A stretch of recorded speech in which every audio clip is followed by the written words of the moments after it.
Halo guys, jumpa lagi di Movie Time. Kali ini kita akan review episode kedua dari Walid. Buat teman-teman yang belum menonton episode 1, jangan lupa ditonton terlebih dahulu agar bisa nyambung untuk ceritanya.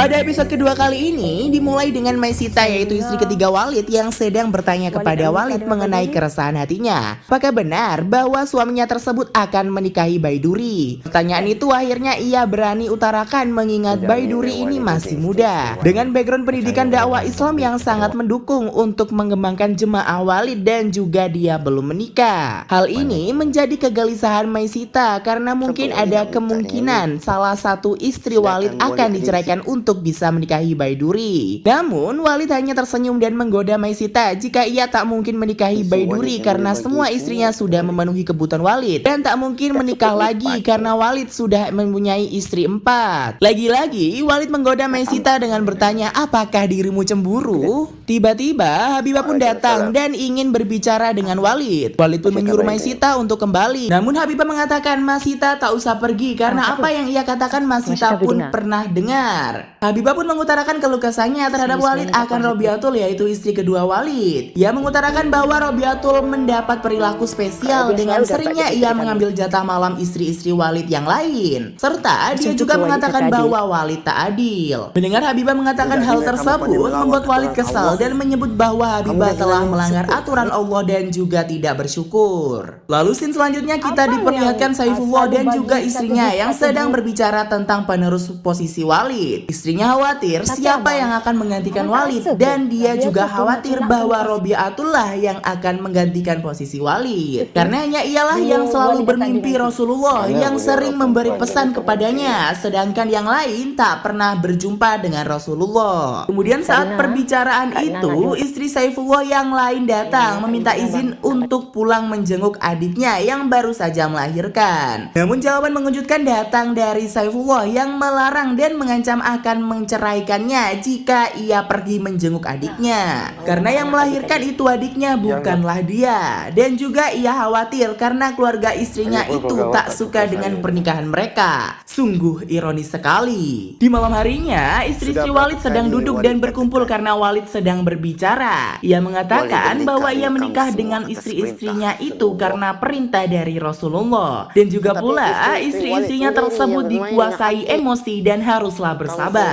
Ridho dan keikhlasan Walid akan mendapatkan surga dengan kehidupan berbagi dalam poligami. Namun karena Habibah sudah menyerukan keluh kesah tentang Robiatul kepada Walid, Walid menghukumnya dengan mengirimkannya pergi ke Labuan untuk diasingkan. Namun apakah benar hukuman tersebut agar Habibah dapat introspeksi diri, atau hukuman ini menjadi kesempatan Walid untuk bisa mencari istri baru? Singkat cerita, keesokan harinya Walid dan jamaahnya pun hendak menyeberang dengan kapal. Ia mengatakan bahwa wanita itu ibaratnya gelas kaca yang mudah retak dan sulit digabung kembali jika sudah retak, dan juga mengatakan bahwa istrinya harus taat pada suaminya jika ingin masuk surga. Pada saat itu pula Saifullah mengatakan bahwa ia sudah berpisah dengan Rosna karena Rosna, istri yang tadi izin kepadanya, tidak mendengarkannya. Namun Walid menjawab bahwa Allah akan mengirimkan gelas baru kepada Saifullah, yaitu istri baru. Hal itu membuat Saifullah tersenyum senang. Di tengah perjalanan perahu penyeberangan, Walid berpapasan dengan perahu Baiduri dan juga ibunya. Angin bertiup membuat cadar yang dipakai Baiduri terlepas. Sontak Walid dan Saifullah sangat terpesona dengan kecantikan wajah Baiduri. Baiduri bergegas memasang kembali cadarnya. Apakah ini akan menjadi momen penting bagi Walid dengan keinginannya mencari istri baru? Di sisi lain, sebelum Baiduri yang nantinya akan berpapasan dengan Walid ketika menyeberangi danau, di siang harinya ia sempat berdebat dengan ibunya karena ketika ia hendak meminta izin untuk bekerja, ia tidak diizinkan oleh ibunya karena ibunya menyuruh untuk berbakti saja kepada jamaah jihadnya si Walid, yang tentu saja Baiduri menolaknya. Namun ibunya tak gentar dan tetap memintanya untuk menemaninya malam ini untuk kajian Walid. Lalu ia bertemu dengan sahabatnya Ashikin untuk bercerita perihal dirinya yang akan datang kembali ke kajian tersebut untuk menemani ibunya dan memperhatikan apakah ada kejanggalan lain. Namun Ashikin mengingatkan Baiduri untuk dapat mengontrol diri agar Baiduri bisa dengan aman menyadarkan ibunya tersebut. Lalu Shin diperlihatkan bahwa ada gadis dan lelaki yang akan dihukum cambuk karena mereka diketahui saling menyukai. Gadis tersebut akan dihukum cambuk oleh Robiatul, sedangkan lelakinya akan dihukum cambuk oleh tangan kanan Walid. Tangan kanan Walid tersebut mengatakan bahwa mereka tak boleh saling memilih jodoh sendiri karena yang boleh memilih jodoh adalah Walid. Ya, kesesatan selanjutnya dari jamaah ini adalah bahwa Walid lah yang akan menentukan jodoh jamaah-jamaahnya. Hanya saja perjodohan ini sangat aneh karena gadis itu hanya akan dijodohkan dengan jamaah yang sudah tua.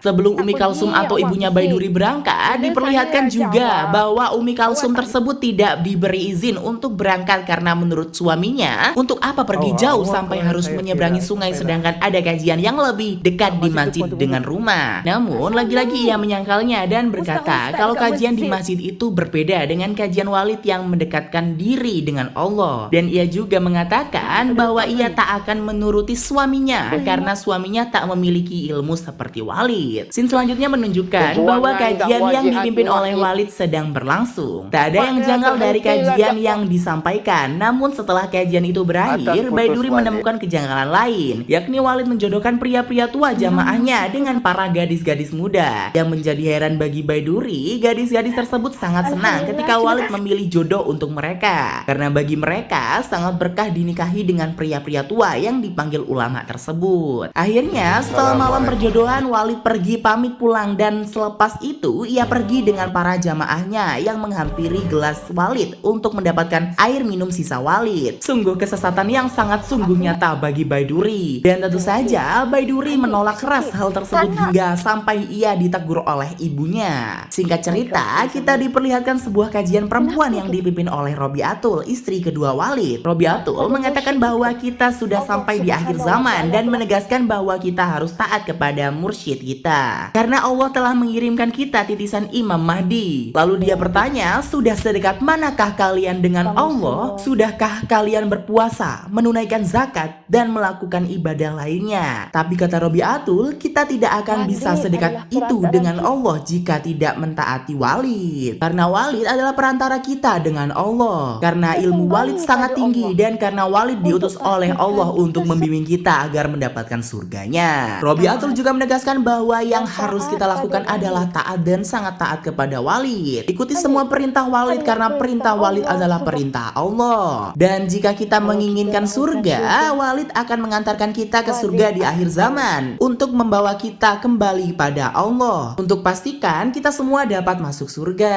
Lalu Ibu Baiduri mengatakan bahwa dia sudah lama taat pada Walid dan ingin mengabdikan anaknya di sana karena anaknya baru saja kembali dari Mesir. Dia pun rela jika Walid memilihkan pasangan untuk anaknya. Namun Robiatul melihat sepertinya Baiduri tidak tertarik. Ibu-ibu lain di sana juga mengatakan bahwa di tempat itu tidak bisa menerima siapa saja yang mau masuk seenaknya karena di sini memerlukan adab dan juga ketaatan. Baiduri pun berbisik kepada perempuan di sebelahnya yang bernama Khadijah. Ia menanyakan apa Khadijah sudah lama di sana. Khadijah mengatakan bahwa ayahnya adalah jemaah di tempat itu. Ia juga mengatakan bahwa ibunya telah cerai dengan ayahnya. Di tengah obrolan itu, tiba-tiba Khadijah dipanggil oleh Ummu Hafizah. Dan saat berdiri, terlihatlah kaki banyak luka seperti ia sering disiksa. Baiduri pun diberi selembar kertas doa yang isinya sangat mengerikan, yaitu doa yang mengagung-agungkan Walid agar mendapatkan berkah dari Walid. Selain itu, mereka juga diberikan segelas air, di mana ketika akan meminum air itu, mereka harus membaca doa dari selembar tadi. Ternyata air itu adalah air bekas Walid. Mereka menganggap air tersebut sebagai air keberkahan. Setelah itu, diperlihatkan Baiduri yang sedang berdebat dengan ibunya karena tidak setuju jika anak-anak usia 16 tahun dinikahkan dengan para aki-aki di sana.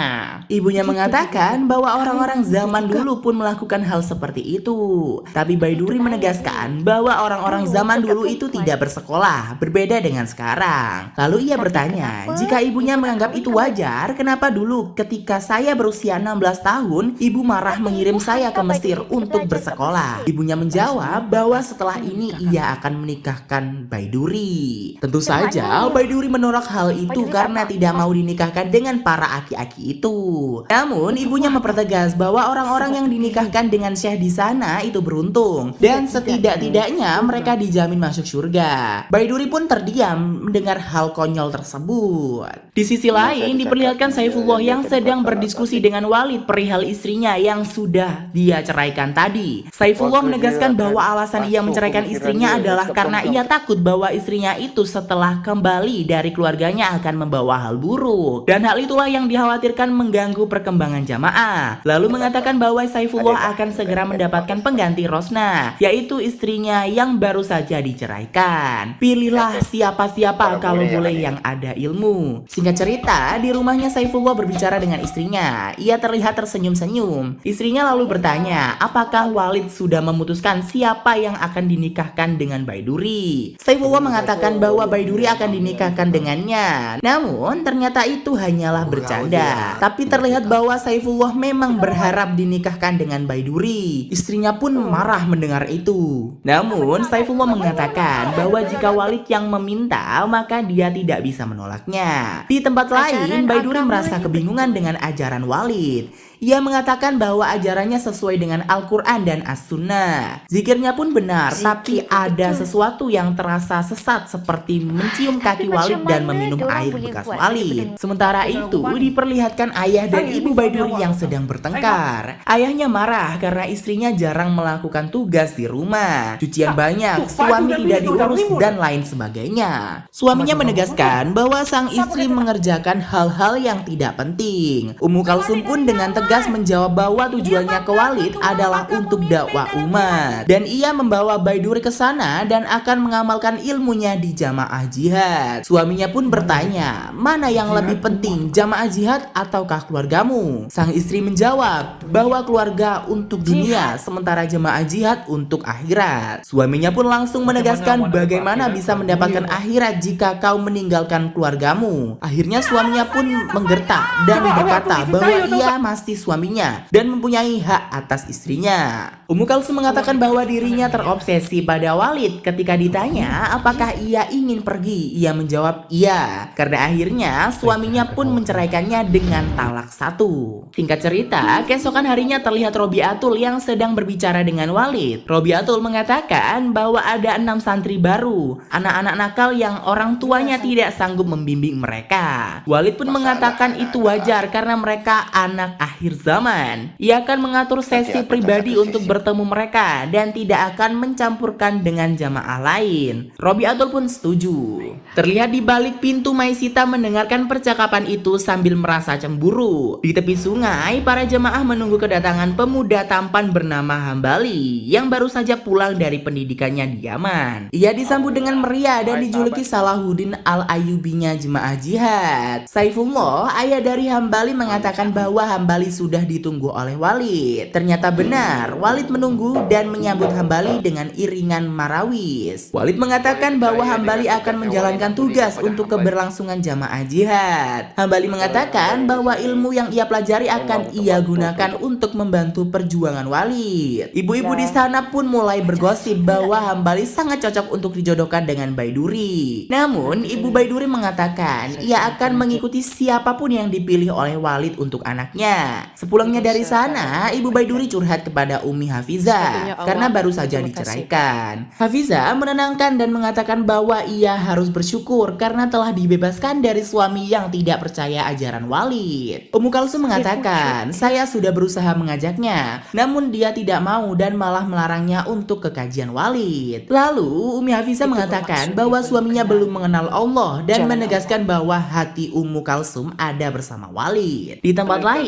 lain juga kita diperlihatkan saat Hambali yang sedang dilantik oleh Walid, yang isinya dia akan senantiasa berbakti kepada Walid dan akan mengikuti Walid untuk memperjuangkan jemaah jihad. Namun tiba-tiba pada kalimat terakhir yang berupa kalimat penyembahan, Hambali terdiam dan merasakan janggal di mana dia harus mengatakan bahwa jiwa raganya mengabdi kepada Walid. Hambali merubah kata itu dengan menyebut mengabdi kepada Allah dan juga Rasulnya. Seketika Walid mengelototi Hambali Hambali, dan Hambali melanjutkannya dengan menambahkan dan juga kepada mursyid yaitu Walid. Di sini terlihat Hambali mulai terasa aneh karena harus mendahului Walid sebelum Allah dan juga Rasulnya. Lalu Saifullah memberikan air yang dimana air itu adalah air bekah Walid, dan dengan wajah terpaksa Hambali pun meminumnya. Lalu tiba-tiba si Walid menjulurkan kakinya ke arah Hambali yang merupakan sebuah isyarat bahwa dia harus mencium kaki Walid. Lalu dengan sangat terpaksa Hambali pun menciumnya. Di sisi lain, Maisita kini sedang berbicara dengan Robiatul dan mengatakan bahwa dia kesal dengan Baiduri dengan mengatakan Baiduri tidak beradab dan tidak layak dinikahkan dengan jamaah jihad di sini. Lalu Robiatul mengatakan bahwa Maisita pun dulu tidak beradab karena mau menikah dengan suami orang. Maisita menjawab dengan menyebut bahwa Walid lah yang ingin menikah denganku. Lalu Robiatul menegaskan jika Walid akan menikah lagi, ya biarlah. Dan salah satu dari istri Walid akan diceraikan. Perkataan itu tentu saja mengarah ke Habibah yang sedang diasingkan. Di tempat lain, kita diperlihatkan Baiduri yang sedang melihat anak-anak yang sedang makan. Tak sengaja, dia berpapasan dengan Saifullah bersama anaknya yaitu Hambali yang hendak pulang dari pertemuan tadi.